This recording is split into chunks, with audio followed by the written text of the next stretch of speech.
Today on the Canadian Way, the 2015 Lexus RCF. RCF would mean Roto Tyler crashing a fajitas. Bonjour, hi. I've borrowed this car from the guy there. Okay, that you don't see it. So the Lexus RCF arrived in 2015 on the Canadian market. The main objective of that car was to offer an alternative to the Mercedes C63 and the BMW M4. So back in 2015, the BMW M4 and the Mercedes C63 were in a big competition to know who got the biggest balls. Lexus thought that they should join the war with that, the RCF. Sadly, it arrived just after the end of the naturally aspirated V8 in that segment. So now, it is the only V8 naturally aspirated in the class. Back in 2015, the RCF cost $81,650 plus option and taxes. So around 100 grand Canadian. And nowadays, without the COVID tax, because we got a COVID tax now, it's around $45,000 to $50,000, depending on the condition and the mileage of the car. Today I'm gonna show you around the RCF, show you all its equipment, and give you my opinion about it, and I'm gonna explain you why the RCF fell. The general look of the RCF is striking, but some people don't like it. They think it's too complex. Personally, I really love it.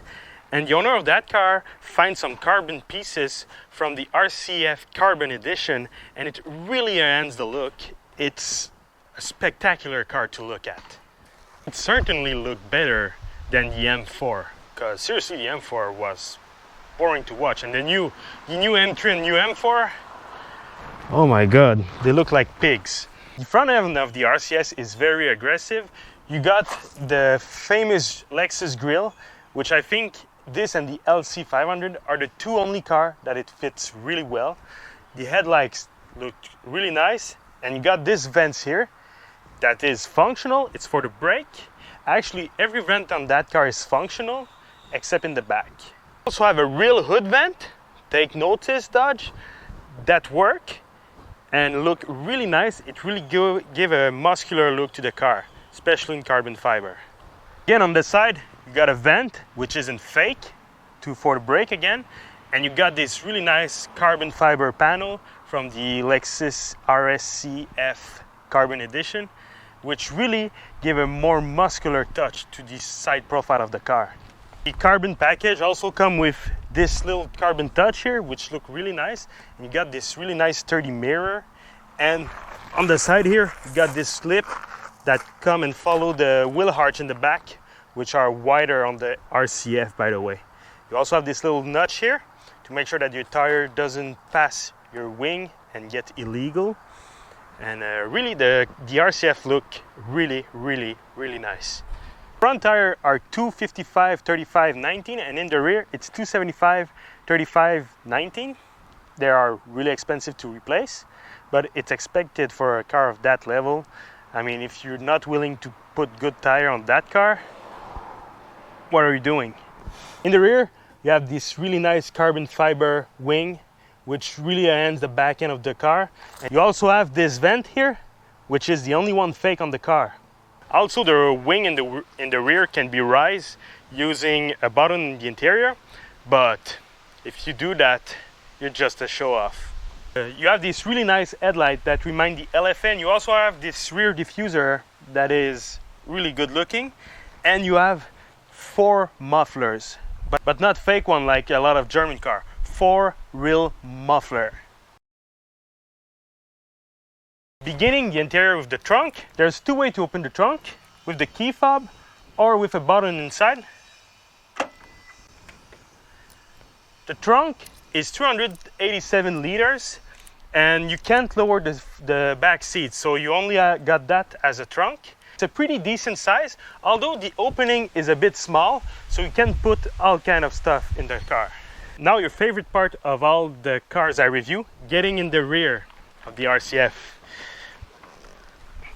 Just gonna unlatch this here. It's pretty easy to unlatch, look. So Gonna try.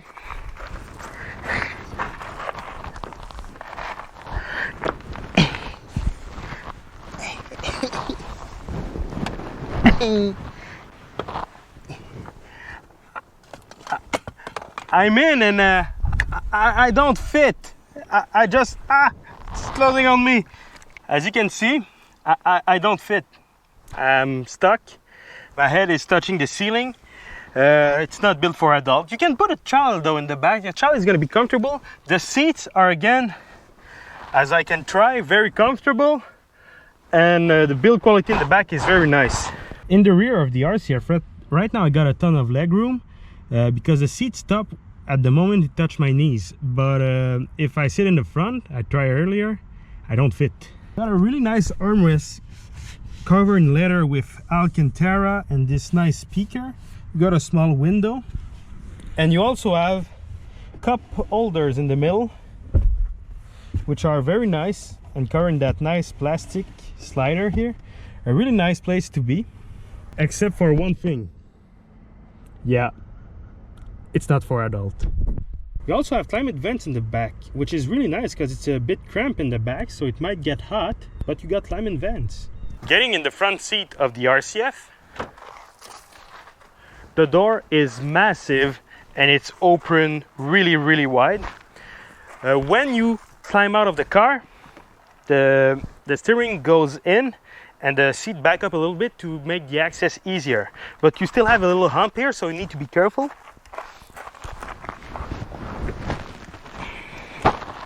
The seats are the best seat I ever tried. They're so comfortable and supportive. I can do miles and miles in that car. They're incredible. The driving position is very nice and everything is close to you. It's a very nice place to sit. Interior presentation, fit and finish and build quality inside is incredible. Really incredible. This car really makes you feel special. The door panel over here is very nice. You got this really nice kind of carbonish finish plastic here. You got Alcantara, leather everywhere, and a nice aluminum stripe. Really nice. You have this storage space. Very cool. And you also got 3 memory seats. Why didn't they have it in the S3 in the IS350? On the driver's side, near the door, you got all kind of button. This one is to lower and raise the wing. This one is to warm up your windshield, your wiper windshield actually. This is your auto headlamp and all kind of safety feature. You also have your auto trip restart button and the button for the brightness of your cluster. The steering wheel is big but covering that really nice leather with color stitching in it to give a little bit of life, and it's really nice to touch. The bottom on the steering are also nice to touch and allows you to control all kind of stuff in the screen over here near the cluster. You also have your adaptive cruise control, your Bluetooth, a lot of stuff. This is one of the reasons why the owner of that car bought this one. Sadly, his brother passed away due to cancer, and before he died, his brother told him, "You better buy a really nice car like you always wanted." And he started to show him some car he was interested in, and his brother fell in love with an RCF with a white exterior and red interior, and one of the reasons why he fell in love with it is because of the clock, because his brother was a watchman and really loved watch, and when he saw the interior with the red and the white exterior, he was like, "This car is for you." And the owner of the car was really lucky. A few weeks after his brother passed away, he was searching for an RCF, and they are very rare in Canada, and luckily one appeared at his local Toyota dealer, and this RCF has the exact spec him and his brother want. So he went there and buy it, and since that day he owned the RCF, and like he says, this is for him. His brother is alive in that car, and the clock is really representing his brother. Again, the glove box has ball bearing and there's no loose. It's stiff, but sunroof control are weird. Toyota, seriously, you should really think about reconfigure this your bottom for a sunroof. On this side you open it, and on this side you just tilt it, and you can tilt it using that button. You really need to use this button. It's not that great. One really nice thing though, it's the sensitive touching light. You just touch it with your finger. Like, I don't press, I just touch. It's really cool. It's tactile and it's really nice.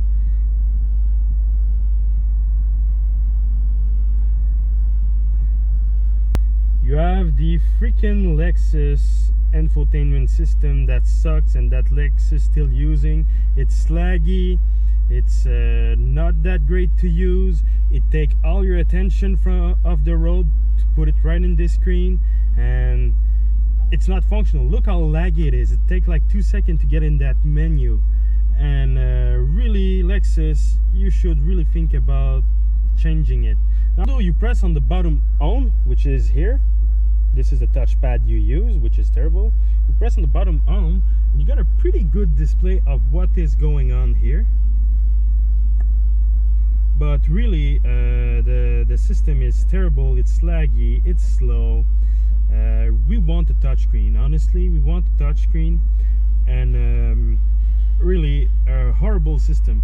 Luckily, it's a sport car, so you won't use it that much. So the trick is to set everything up before you leave. But really, this system is just terrible, and Lexus, get rid of it. Seriously. I mean, this is in 2015 and it still is terrible. Now we're in 2021 and you still use it. Come on, Lexus, get rid of it. You got that really nice interior and you just slammed this piece of crap there. Otherwise, the sound system in that car is great. It sounds really good.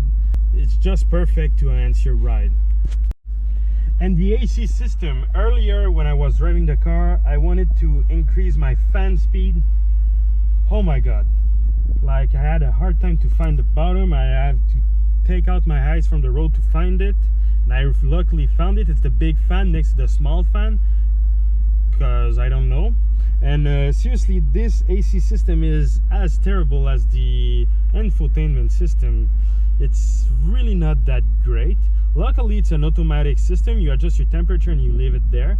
But come on, Lexus, again, not functional. And when you want to adjust the temperature, when it won't work, it beeps at you.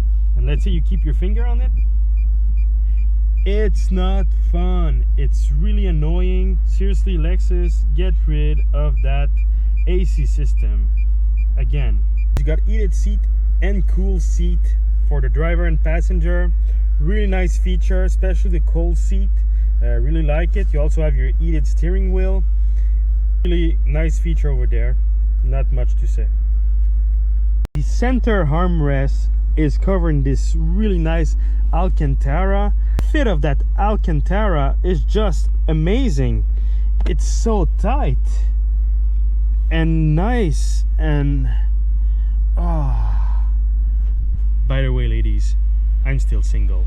The RCF come with these really nice aluminum pedal, and really they are very nice looking and very well built. And by the way, the gas pedal is hinged to the floor, not hinged to the top. Look. Lexus thought that copying the way the blinker of a BMW worked was a good idea. So you activate your blinker and it goes back as its place. So you thought, oh well, I'm gonna stop it then. No, look, it keep going. It keep going. So you have to do this maneuver and then you start the other one. So what do? You just put it halfway. But if you put it too much halfway for too long, the blinker is just gonna light for a few seconds. Really, these linker are annoying. The owner of the car really don't like it. It took him like 2 months to get used to it. Lexus, again, do something about it.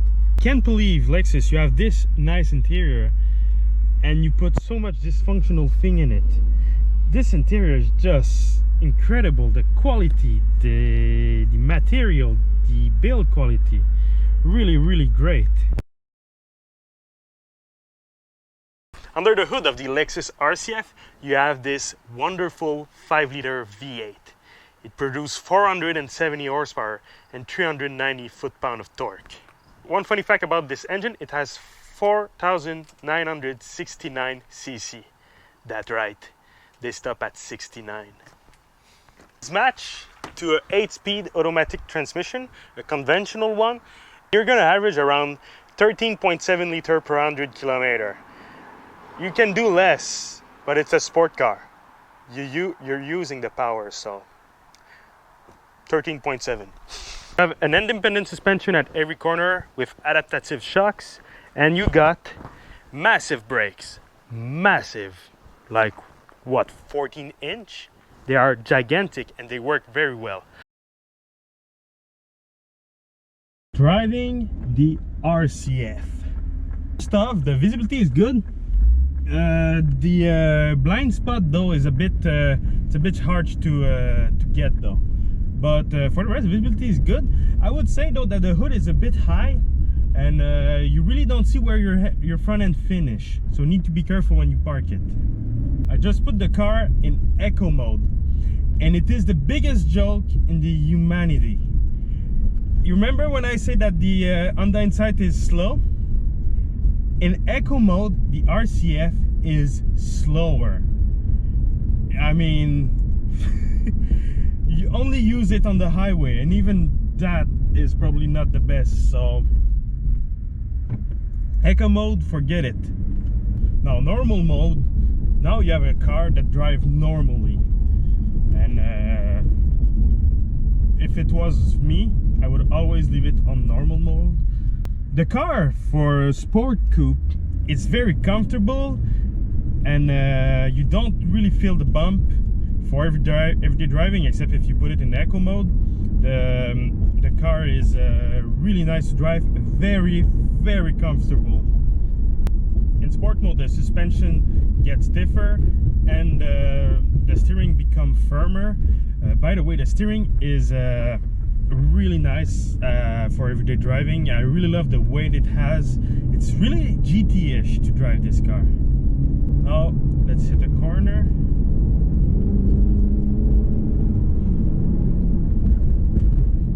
Wow, the steering is one of the best electronic steering I ever test. The precision is perfect, really precise, really well suited for the car. The weight is nice. Although like most electronic steering, it doesn't give a lot of feedback, but it's better than most electronic steering I tried. Normally they don't give feedback at all. Oh, the sound! The car is quick, really quick. I know that in some review people would say, oh, 4 second 0 to 100 kilometer car is perfect. In Canada it's too quick. It's just too quick. Canadian roads are terrible, and a 6-second car in Canada for 0 to 100 is really fast. 4 seconds, it's like whoa, really. Like, the engine inside is amazing, but the flappy paddle gearbox, the flaps, they have a delay when you press on it, and it's really annoying. You can shift it in the center and it is instantaneous. So don't use the paddle behind the steering wheel, use a shifter.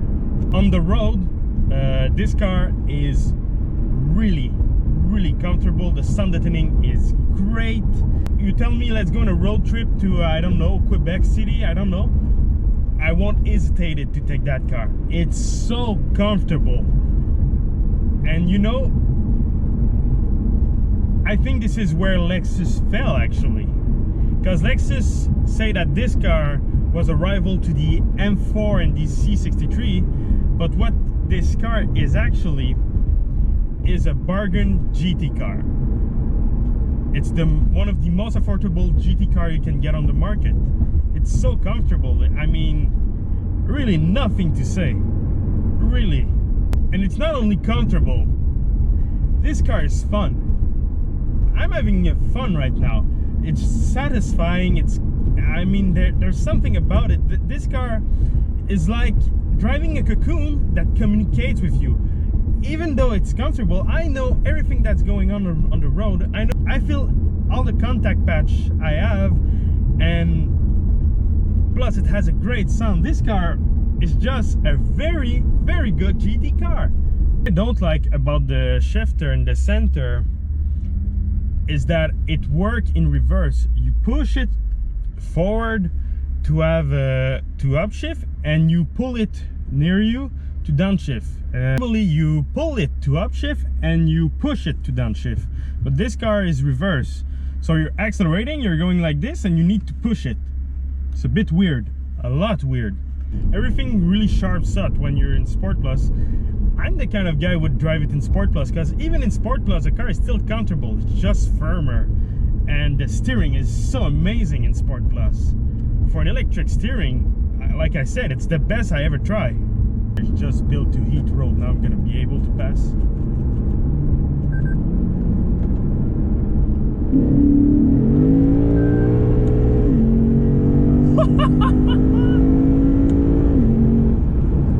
Oh, this car is quick!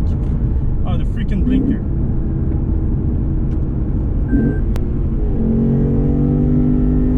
The shifter, I'm not used to it. Holy crap, it's fast. Oh! This is quick for Canadian road. Oh, the sound is amazing! This is way too quick for Canadian road. Oh, I love this car. Now the difference between the Charger that I reviewed the other day, which is the only other sport car we review yet, and this, is that this car is just like, puts you in a kind of comfort and everything, and you're just enjoying the moment, and as soon as you can get on it, it goes, and it goes, and it goes, and it's sound.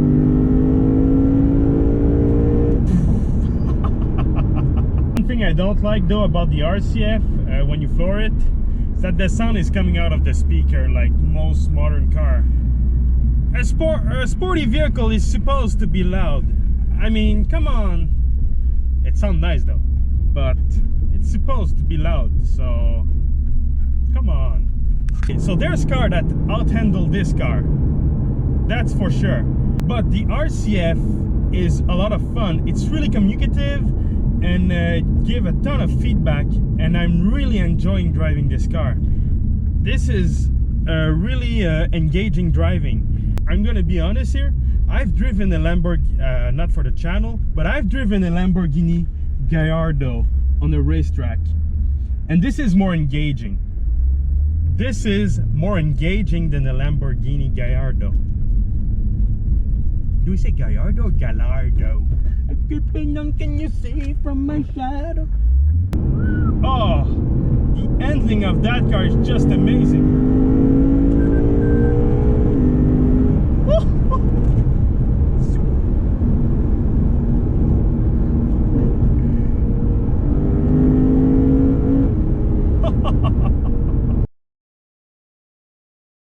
So the RCF, what a machine.